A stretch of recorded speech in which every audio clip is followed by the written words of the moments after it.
Bom dia, irmãos. Tudo bem?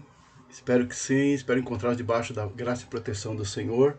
Já tivemos uma abertura de escola dominical abençoada por Deus e agora vamos estudar a palavra do Senhor, dando sequência aos nossos estudos no livro de Apocalipse, nas cartas de Jesus às 7 igrejas. O estudo de hoje estará baseado no capítulo 3 de Apocalipse, de 1 a 6, carta à igreja em Sardes. Por favor, acompanhe a leitura na sua Bíblia, amado irmão.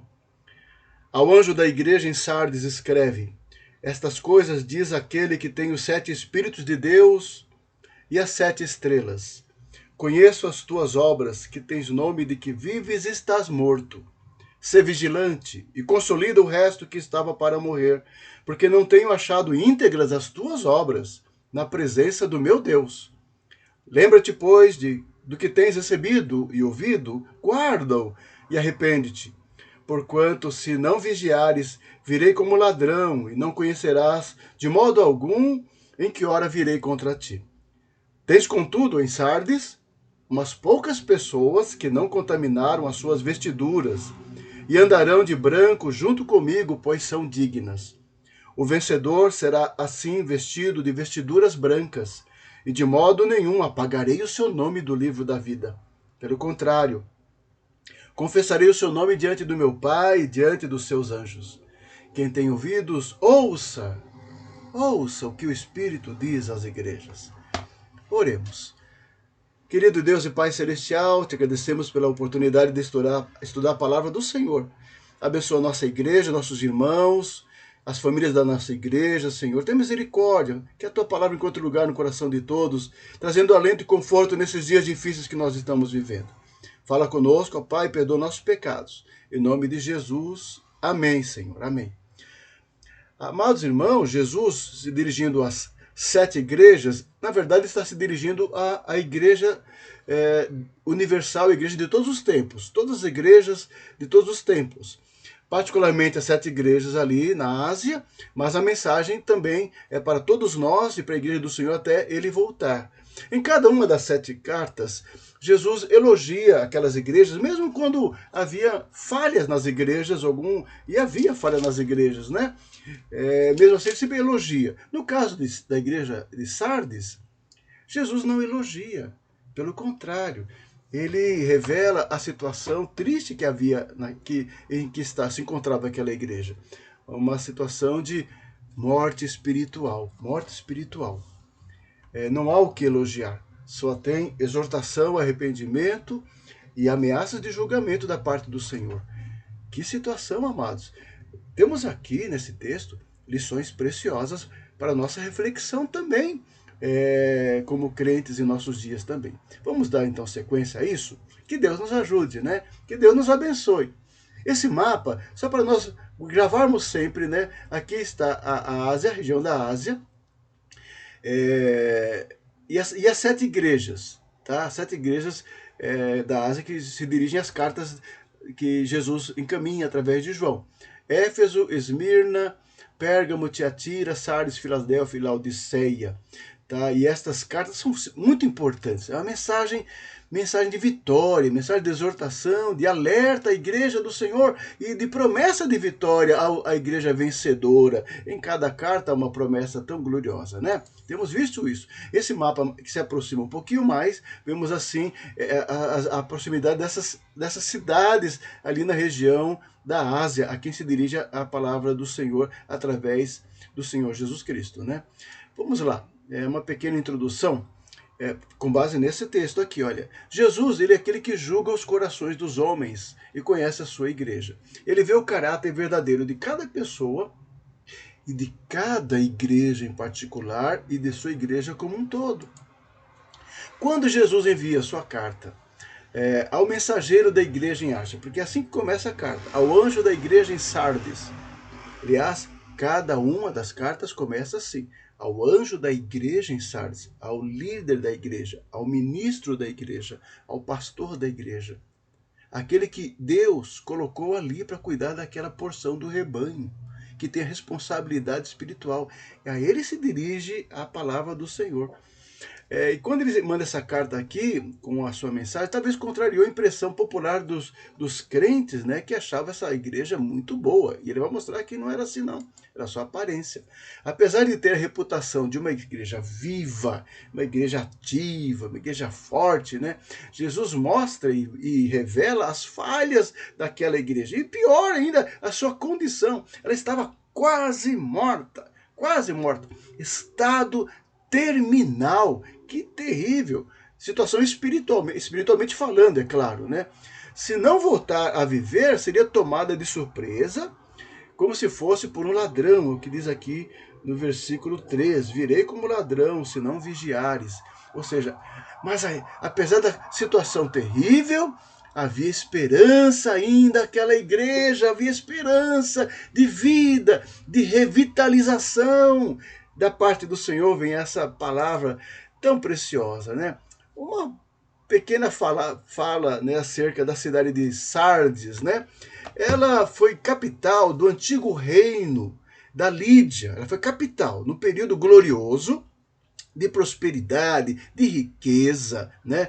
Por vários fatores, ouro, prata, pedras preciosas, lã, né? Assim, havia uma indústria, né? De tinturaria, de tecido, ou seja, uma cidade rica, uma cidade próxima. Isso lá por volta do 6º século antes de Cristo. Ela desfrutou no passado de um momento glorioso, né? Momento glorioso, porque ela ficava de uma situação, uma questão geográfica muito privilegiada, né? Assim, no topo de uma elevação, cerca de 500 metros acima do nível do mar, muito importante, tinha a sua cidadela, a sua acrópole, né? Onde ficava a cidade, assim, cercada assim por uma elevação e penhascos difíceis de serem assim ultrapassados. Por isso, ela se achava protegida dos inimigos, né? Dos exércitos dos inimigos. Então, ela era meio arrogante, porque se achava inexpugnável, né? Ou seja, o povo, os exércitos inimigos não poderiam alcançá-la, atingi-la. Era assim a situação da igreja, da cidade de Sardes, né? Pessoas orgulhosas, soberbas e com aparência assim de falsa paz e segurança. Isso certamente influencia a população da cidade. As pessoas eram assim. E os crentes ali, aquela igreja, pelo que Jesus fala na sua carta, tem esses elementos assim de falsa segurança, de falsa prosperidade e problemas sérios na igreja em Sardes. Vamos lá, vamos trabalhar o texto então? Por favor, acompanhe aí. Vamos trabalhar o texto. No versículo 1 diz assim, ó. Ao anjo da igreja em Sardes escreve, estas coisas diz aquele que tem os 7 Espíritos de Deus e as 7 estrelas.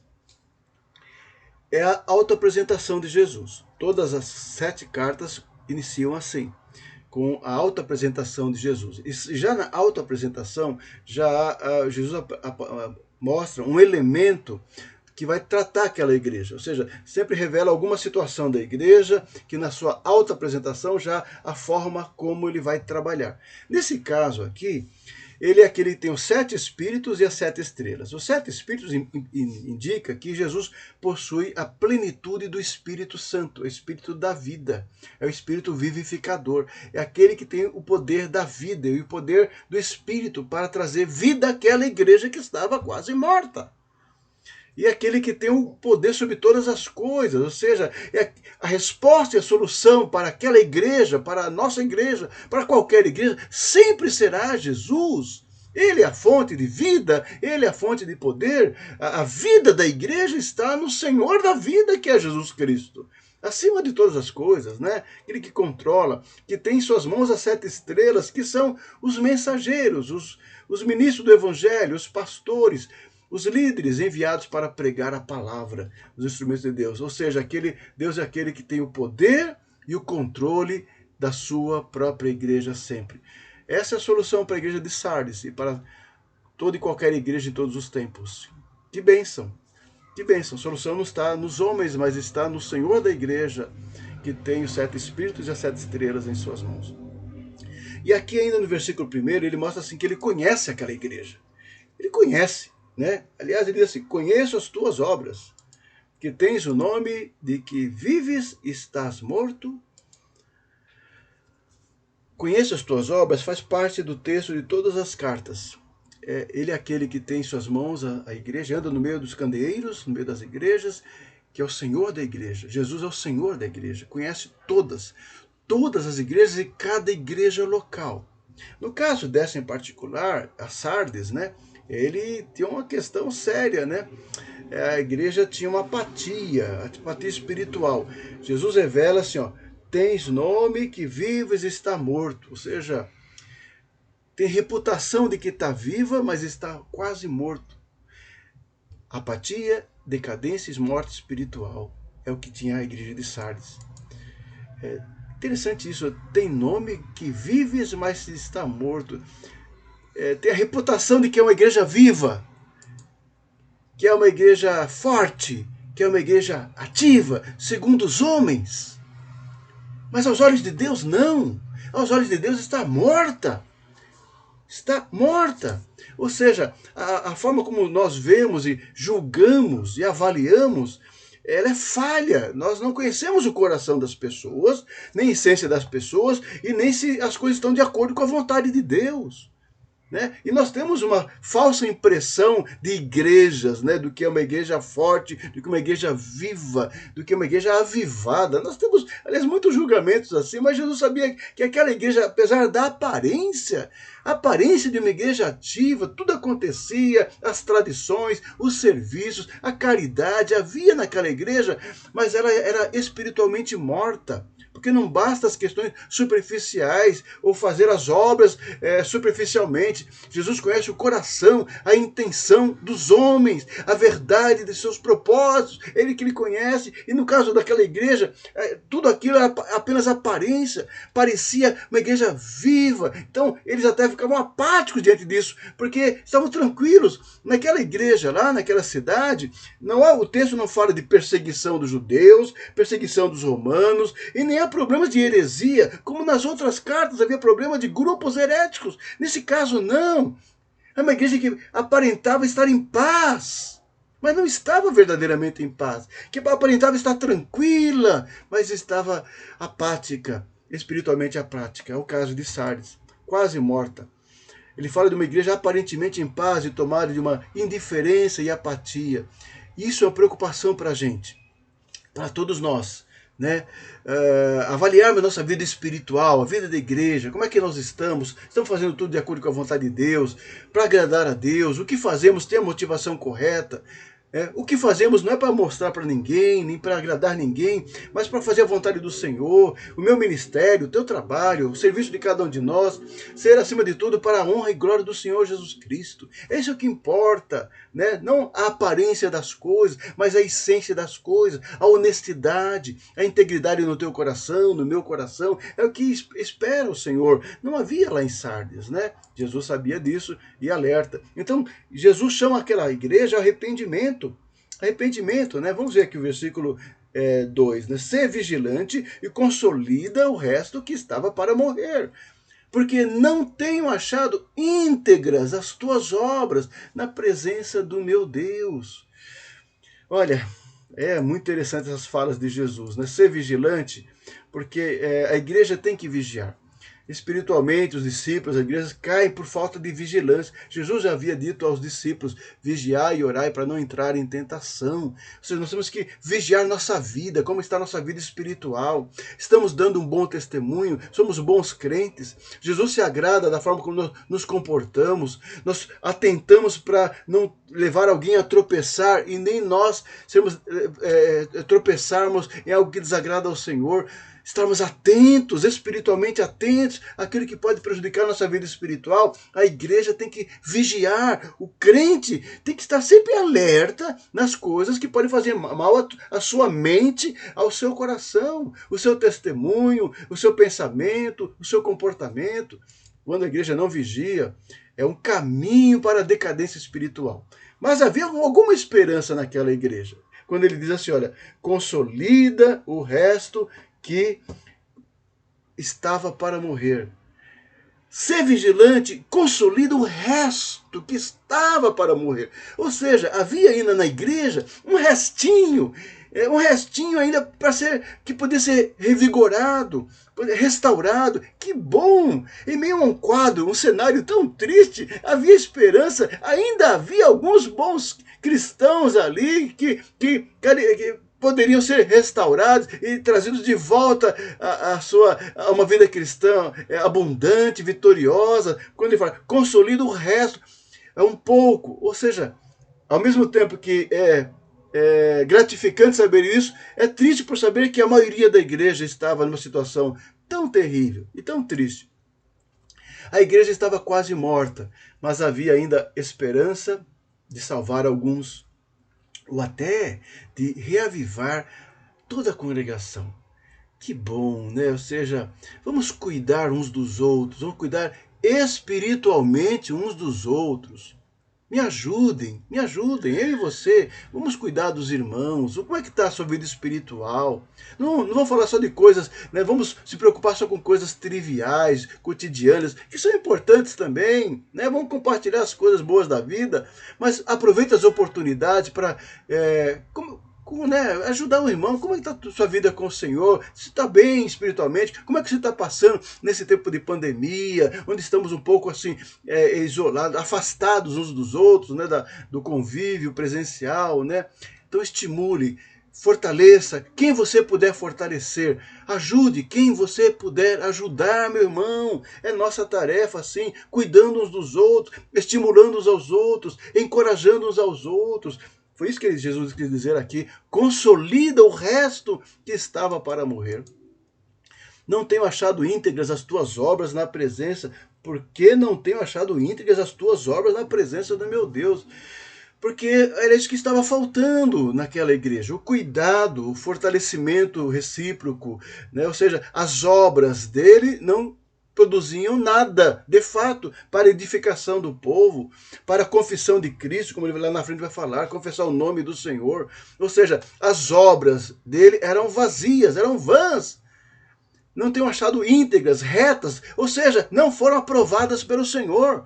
O ativismo daquela igreja, o trabalho daquela igreja lá em Sardes, aquela aparência de uma igreja forte, não era nada diante do Senhor, estavam sendo reprovados diante de Deus, é o que diz o texto. Não achei íntegras as tuas obras. Para ter a reputação de ser uma igreja viva, parece que ainda havia alguma atividade. Sim, ainda havia, porque as pessoas achavam que estava viva porque havia alguma atividade. Porém, o problema não eram as obras, nem a atividade, era a falta de integridade, fidelidade espiritual naquilo que faziam, a essência. Os homens podem ver as obras, mas Deus vê o coração. Deus vê o meu coração, o nosso coração. O coração da igreja. Deus vê e sabe as nossas motivações, as nossas intenções naquilo que nós fazemos para o Senhor. Por isso, Cristo exorta a igreja. Lembra-te, pois, do que tens recebido e ouvido. Lembra-te, pois, do que tens recebido e ouvido. Guarda-o e arrepende-te. Porquanto, se não vigiares, virei como ladrão, e não conhecerás de modo algum em que hora virei contra ti. Que interessante isso, né? Porque o caminho da restauração, o caminho do avivamento, o caminho do vigor espiritual de uma igreja, passa pelo processo de voltar à palavra. Eu e você, né, o vigor espiritual, né, a força espiritual depende. Voltar à palavra. Lembra-te do que aprendeste. Lembra do que recebeste. E guarda, e obedece, cumpra. Fortalece o teu coração com a palavra recebida. Né? É isso que ele quer dizer aqui. Temos que lembrar do que nós recebemos. O que você recebeu na bagagem espiritual, lembra do que o ensinamento acerca das Escrituras, de Deus, da sua soberania, da sua providência, da salvação em Cristo, da obra de Deus, da criação de Deus. Lembra-te de quem é Deus. Quando nós lembramos, por exemplo, da morte de Jesus, do que ele fez por nós, do seu sacrifício na cruz, da sua morte, sua ressurreição e a sua vitória, nós ficamos mais fortes, espiritualmente mais fortes, fortalecidos e preparados em nossa jornada para o céu, amado irmão. Lembra tudo que você tem recebido e guarda, porque não é suficiente lembrar, é preciso guardar, obedecer os mandamentos do Senhor. viver a palavra, ser um bom crente. Um bom crente obedece à palavra. Um bom crente procura fazer de acordo com a palavra do Senhor, nas suas decisões, no seu comportamento, no seu testemunho, guardar a palavra de Deus em todas as coisas. Por isso que a chamada do Senhor é arrepende-te, né? O finalzinho do texto, no versículo 13, e arrepende-te. No caso do povo desobediente de Sardes, eles têm que se arrepender para voltar às boas obras. Porque o caminho da restauração tem que passar, Senhor, meu Deus, me perdoa, estou fazendo a coisa errada. Ou então, Senhor, me perdoa, eu não estou fazendo a coisa certa. Arrependimento. Deus às vezes nos chama, trabalhe em nossa vida, na tua vida, para que você recomece, para que você volte atrás, para que você abra os olhos e fala, eu estou fazendo coisa errada, ou não estou fazendo o que Deus manda que eu faça. Então, às vezes é um momento, meu irmão, de voltar atrás, voltar na sua vida espiritual. Eu estou perdendo tempo com o mundo, eu estou muito distraído com as coisas da vida, com o trabalho, com as lutas de sobreviver. Às vezes nós estamos assim, distraídos com as coisas desse mundo, animais desse mundo confuso e as pressões que nós levamos, e nós estamos esmorecendo espiritualmente. Esmorecendo, enfraquecendo, deixando uma brecha no nosso coração. Amado irmão, às vezes nós temos que chamar a atenção por Deus. Arrepende-te, volta para trás, volta para o Senhor, volta para as coisas de Deus, se alegrar nas coisas do Senhor, voltar a ouvir as mensagens, participar dos cultos, das aulas da escola dominical, dos trabalhos da igreja, se interessar novamente, embora assim, de uma forma eletrônica, de uma forma virtual, internet, não tem problema, é um momento, isso aqui vai passar, mas não deixe que essas coisas esmoreçam a tua fé, meu irmão. Volta logo, enquanto é tempo. É o caso da igreja de Sardes. A igreja de Sardes é a palavra do Senhor. Volta logo, se arrepende, senão eu virei a ti como ladrão, e não conhecerás de modo algum a hora em que virei contra ti. Porque essa é a ameaça do Senhor e a chamada de atenção para mim e para você. Porque se não vigiarmos, o Senhor vem nos visitar com julgamento, estender sua mão sobre nós. Ele não apenas está falando aqui na sua segunda vinda, né, quando ele voltará novamente para consumar todas as coisas, também tem uma relação com isso. Mas o Senhor está falando de algo imediato, de algo assim, porque é uma chamada de arrependimento àquela comunidade, naquele momento, de esperança de consolidar e voltar atrás, de receber vida do Senhor. Esse é o nosso momento, é o meu momento, é o teu momento, né, de atentarmos à palavra do Senhor e aprender do Senhor e não sermos disciplinados pelo Senhor. Essa é a ideia. Sermos disciplinados. O pai disciplina o filho que ama. O Senhor vem sobre o seu povo. O Senhor castiga, sim. O Senhor põe sua mão, sim, de disciplina como um pai que cuida. Então, amado irmão, vigia, volta atrás, firma no Senhor. Firma no Senhor, não devemos descuidar, meus irmãos, não devemos descuidar, nenhum de nós não se permita descuidar da vida espiritual. Jovem que está ouvindo essa mensagem, não descuida sua vida espiritual, sua vida com Deus, viu, meu irmão? Não descuide, não deixe que as amizades, as coisas desse mundo, né, as possibilidades desta vida venham tirar o seu foco, o seu coração de seguir a Jesus. Não descuide, não. Porque não sabemos a hora que Jesus voltará mesmo. E temos que estar preparados para a sua volta. Esses textos todos que temos em Mateus 24, Mateus 25, Lucas 12, 1 Coríntios, 1 Tessalonicenses, nos fala sobre isso. Devemos estar preparados para a volta do Senhor que virá repentinamente. Caminhando. Interessante isso, né? Versículo 4. Versículo 4 é muito interessante, Olha, presta atenção, olha que interessante. Que lições aqui nesse versículo 4.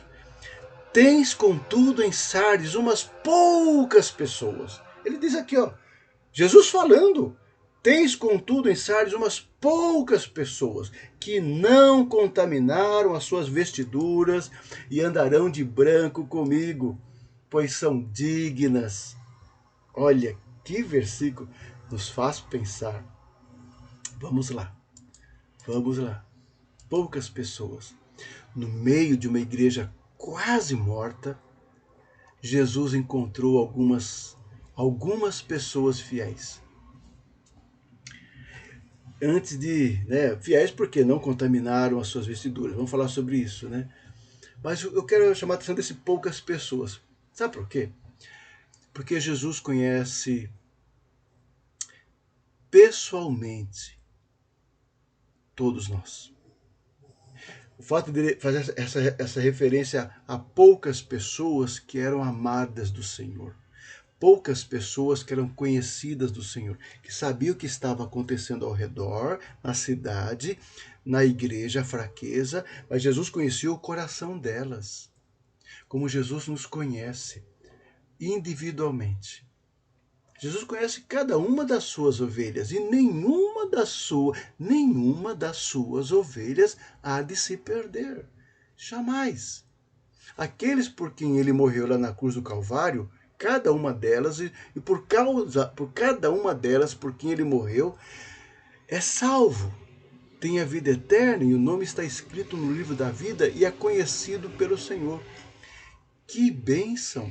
Havia uma igreja quase morta na cidade de Sardes, mas havia naquela igreja algumas pessoas que não se contaminaram com as suas vestiduras. Pessoas que sabem do pecado e não agem para corrigi-lo não podem alegar ter vestiduras brancas, pois desobedecem à palavra do Senhor. Havia naquela igreja pessoas que reconhecem o pecado, que reconhecem a cidade, a luxúria da cidade. Quando fala não se contaminar, a relação é essa. Não se deixar levar pela sua cultura, pelo seu meio ambiente, pelo seu mundo, pelas propostas do mundo, como os demais da igreja. Era uma cultura pagã. Era uma cultura pagã. Havia na cidade de Sardes um templo para Cibele. Cibele era uma das grandes divindades das religiões de mistério da Ásia. Religiões de mistério, assim, ou seja, muitos cultos pagãos que haviam ali, né? Eram cultos místicos que envolviam sacrifícios e práticas assim bizarras de adoração. E havia lá Cibele, na cidade de Sardes. Ou seja, era uma cidade pagã, era uma cidade próspera materialmente, ou seja, e com luxúria, com questões de moralidade. E os cristãos, às vezes, eram vencidos pelaquela cultura, por aquele comportamento, pelo estilo de vida moral, por aquilo que o mundo vivia. Não é diferente hoje. Não é diferente hoje. Vivemos no mundo. Nós estamos no mundo e somos cercados de tantos modelos, né, percepções da vida, né, estilos de vida, filosofia de vida, conceitos morais, conceitos filosóficos, ideologias políticas, ideologias morais, as mais diversas. Como o crente se posicionar? Ou seja, a primeira coisa é a sua posição com Jesus, a posição com Deus. E não se contaminar e se pressionar e não se tornar igual ao mundo e absorver o comportamento do mundo. Então havia naquela igreja lá em Sardes um grupo pequeno somente que não se contaminaram, não foram contagiados pelo meio ambiente. Como nós devemos tomar muito cuidado para não sermos contagiados, contaminados pelo mundo que nos cerca. Havia poucas pessoas. Como diz Paulo em sua carta aos Efésios, não devemos ser participantes nem cúmplices das obras das trevas. Nós somos luz no meio das trevas. Igreja, crentes verdadeiros, irmãos em Cristo. Nós somos luz no meio das trevas. Nós somos a luz do mundo e o sal da terra. Essa é a igreja. A igreja não é uma associação religiosa, não é uma ONG, não é um sindicato, não é uma empresa, não é uma indústria. A igreja é a agência do reino de Deus na terra, para proclamar a glória de Deus e o reino de Deus e a salvação em Cristo Jesus aos homens que estão perdidos em seus delitos e pecados. Essa é a missão da igreja e a natureza da igreja e de cada um dos crentes. Nós somos luz, não somos ser tomados pelas trevas. Aí diz assim a promessa, né? Aqueles poucos que não se contaminaram, interessante as palavras, né? Os poucos que não contaminaram as suas vestiduras andarão de branco comigo, pois são dignas. os poucos crentes que havia, né? Que já andavam de vestidura branca, é a veste da justiça, é a veste da santidade. A ideia do branco sempre é pureza, santidade, justiça. Ou seja, aqueles poucos cristãos que havia lá em Sardes, sem manchas do pecado. Eles iriam andar, a promessa de Jesus, iriam andar com Jesus com roupas brancas, a glória, a vestimenta da justiça, a vestimenta da glória, a vestimenta da santidade, prometida pelo Senhor. É a vitória final sobre o pecado. Que ele fala lá, linho finíssimo, resplandecente e puro, são os atos de justiça dos santos. São figuras de linguagem, mas representa santidade, pureza, retidão do povo do Senhor. Aqui já buscando a santificação e na sua plenitude, na presença do Senhor, vestes brancas, vestes gloriosas de justiça, de santidade. É Deus quem nos aperfeiçoa e nos equipa para toda a boa obra.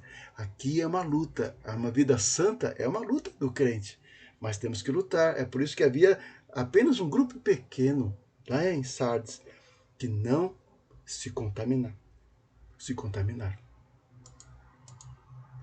Pois são dignos não pelo mérito próprio, mas por serem pessoas salvas pela graça, pessoas que andam nas boas obras determinadas por Deus. Lá em Efésios, nós somos preparados para as boas obras em Cristo Jesus. Efésios 2:10, né?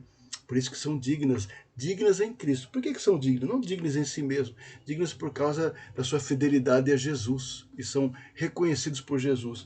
Olha que interessante o contraste. Você já observou o contraste? Desses poucos que não contaminaram, eles são dignos. Dos demais, o restante da igreja, Jesus fala, pois não achei íntegras. Olha o contraste. Não integridade nas obras dos demais da igreja e dignidade desses poucos que não contaminaram as suas vestes, porque esse é o crente, santidade. Promessa. O Senhor, aí versículo 5 e 6 diz assim, o vencedor será assim vestido de vestiduras brancas, e de modo algum apagarei o seu nome do livro da vida. Pelo contrário, confessarei o seu nome diante do meu Pai, diante dos seus anjos. Quem tem ouvidos, ouça o que o Espírito diz às igrejas. Olha que interessante, os itens da promessa estão relacionados com as questões da igreja. Olha só, vestido de vestiduras brancas, ou seja, vestiduras de santidade e justiça gloriosas que recebemos do Senhor, para aqueles que não se contaminaram com as coisas do mundo, com o ambiente pagão, com os valores do mundo. De nenhum modo apagarei o seu nome do livro da vida, ou seja, uma igreja que estava quase morta, destinada à morte espiritual. Aqueles que são do Senhor jamais perecerão. Seu nome estará firme, gravado no livro da vida. Que promessa é o povo do Senhor. Pelo contrário, confessarei o seu nome diante de meu Pai e diante dos seus anjos. Jesus havia dito isso aos discípulos lá. Aquele que me confessar diante dos homens, eu confessarei diante do meu Pai que está no céu. Sim, quando? Quando vai acontecer? Na glória, na consumação. Quando Jesus voltar, vai confessar cada um de nós, apresentar cada um de nós diante do Senhor e confessar o seu nome. Isso é maravilhoso. Provavelmente, esse era um dos problemas que havia na igreja em Sardes, né? A sua falta de fidelidade, de santidade, e talvez as suas obras eram consideradas por Deus reprovadas, porque eles não estavam confessando a Jesus como deveriam com as suas obras. Porque é o que nós fazemos. Tudo que nós fazemos para glorificar o Senhor e anunciar às pessoas que Jesus Cristo é o Salvador, e dizer isso com o nosso testemunho e com o trabalho da igreja. Mesmo no contexto de apatia e morte, a promessa e recompensa dos vencedores. Vestiduras brancas, terão vestiduras brancas de pureza no reino messiânico. As pessoas de vestiduras brancas participarão de uma grande festa de louvor ao Cordeiro, conforme Apocalipse 7:9, né? A nossa promessa, estaremos na presença do Senhor em santidade, glória, justiça e virtude, né? De modo nenhum apagarei o seu nome do livro da vida. O livro da vida é mencionado várias vezes na Bíblia, né? Ou seja, lá estão registrados o nome dos vencedores, dos crentes, dos escolhidos, dos eleitos de Deus desde a fundação do mundo. E esses nomes nunca serão apagados, né? Nunca serão apagados do livro da vida, nosso nome ali no livro da vida. Por outro lado, na cidade iluminada pela glória celestial, a presença do Senhor, somente entrarão no reino de Deus aqueles cujos nomes estão escritos no livro da vida do Cordeiro. Que promessa maravilhosa nós temos para a eternidade. Nós vamos entrar no reino de Deus. E o nosso nome já está registrado no livro desde a fundação do mundo. Isso é tremendo. É grande demais para nós entendermos muitas vezes, né? Assim o Senhor confessará o nosso nome diante do Pai. Jesus prometeu confessar diante do Pai todo aquele que confessa o nome diante dos homens. Sempre, nunca negar Jesus. Nunca negar Jesus. Nunca negar Jesus por nada. Por nada. Nem trocar Jesus por nada. Nem ninguém nesta vida. E nenhuma causa. Nenhuma causa nessa vida é mais importante do que confessar o nome de Jesus. Essa é a nossa missão da terra, pelo qual devemos sofrer e morrer se necessário. Quanta gente disposta a morrer por causas aí humanas, mártires para conseguir o quê? Eu desafio você, meu irmão, em Jesus Cristo, você que entregou sua vida a Ele. Sirva a Ele, confesse a Ele diante dos homens. Você é crente, você o serve. E pregue a Jesus, pregue, anuncie os homens para que se arrependam e venham para Jesus. Você quer uma causa de vida? Essa é a causa que eu disse para você. Quem tem ouvidos, ouça. Todos devem prestar atenção. Todos quem? Aqueles que são do Senhor. Quem é de Deus ouve a palavra de Deus. Você é do Senhor, amado, é para você essa mensagem. É para você. Se arrependa, volte para Deus, busque o Senhor, sirva o Senhor. Enquanto é tempo. Conclusão? Vamos lá. Cristo se apresenta como aquele que tem o Espírito que dá vida. Que dá vida. Uma igreja que estava morta. Mas Jesus é aquele que dá vida e controla todas as coisas. Ele conhece a igreja, ele conhece a apatia da igreja, a situação espiritual da igreja, como conhece a nossa vida. Ele conhece tudo, ele sabe o que está acontecendo agora. Né? Ele sabe tudo o que está acontecendo.